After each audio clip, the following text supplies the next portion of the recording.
Sorry guys, ngayon naputol yung video kasi napindot ni Rodel accidentally yung cellphone ko, nalaglag. So, ito, yung huling unit. So, continuation nung pinapakita kong 6 na units natin ni GNG. So, yung huli is the ARP 2.0. Ayan. So, ito yung naka-stick mag. Okay, so naka-ETU rin. Teka nga, ayusin ko. Ayan, naka-ETU.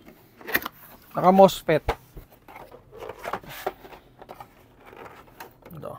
Ayan. Ito talaga pogi. Yung magazine nyo.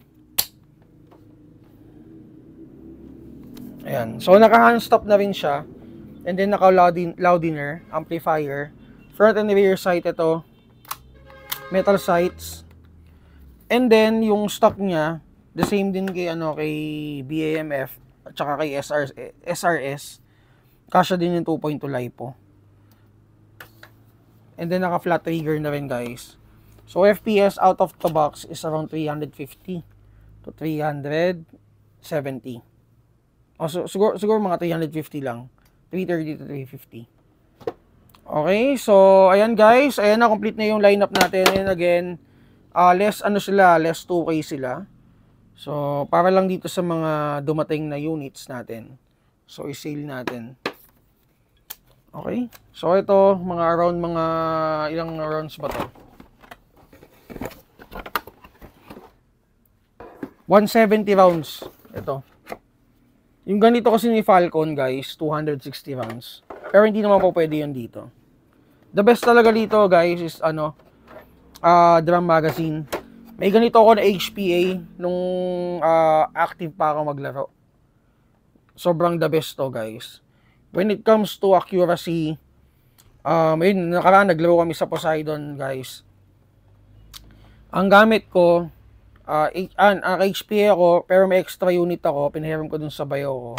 Guys, the same, yung distance, nagte-test kami, sobrang ganda ng flight niya, and halos magkaparehas yan ng flight. So, medyo nagulat kami. Yun yung model ni GNG, yung naka Gate Aster, tama, no? So, yun yung naka Gate Aster. The best GNG, guys. Isa to sa mga recommended namin, lalo na sa mga newbies. Perfect to for CQB. Kasi nakita niyo naman yung mga unit ni GNG, more, like the SSG1. Maganda yung response. And hindi siya, yung mga maikli ni GNG, lightweight eh. And sa cornering, maganda talaga siya. Gaya nito. Isa to sa mga okay. And then ito, meron tayo nitong tawag dito, magazine, extra magazine. So may available tayong extra magazine ito. The same dito na 100. Hindi, high cap yun, no? High cap, 300 rounds, guys. So ito pala, nakita ko lang, napansin ko, mid cap pala siya. Kaya pala 170 rounds lang. Tama, no? Mid cap lang, no? Parang may ibang pasukan pa to. Kasi parang for ganitong unit, 170 rounds pala to. Okay? So, yun.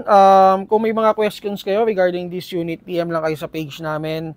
And guys, ayun, i-update ko na lang kayo sa Monday para dito sa mga unit na to. Pero kung may interested sa inyo, guys, makikita nyo naman to yung price ito. Makikita nyo nakapost na sa GNG folder natin. Kung interested na kayong kumuha, PM lang kayo. Less 2,000 tayo para dito sa 6 na to. Okay? Thank you.